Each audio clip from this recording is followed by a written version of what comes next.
Hi friends, నేను మొన్న షార్ట్లో మామిడి పూత చూపించాను కదా, చూడండి ఎలా వచ్చేస్తున్నాయి దాని ప్లేస్లో ఇప్పుడు కాయలు. తర్వాత పెద్దవయ్యేటప్పుడు కొంచెం కవర్ కట్టియాలి, ఎందుకంటే చిలకలు అవి కురికేస్తాయి. ఇప్పుడైతే మనము వాటర్ మెలన్ ప్లాంట్ దగ్గరకు వచ్చేసాము. ఇక్కడెక్కడ కాయ వచ్చింది ఇద్దండి.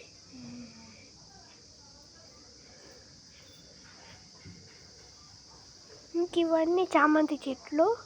ఈ పూల చెట్లు చూడండి, ఇక్కడ ఒక పువ్వు వచ్చేసింది, మళ్ళీ ఇక్కడెక్కడ వస్తుంది ఇదండి. ఇక్కడ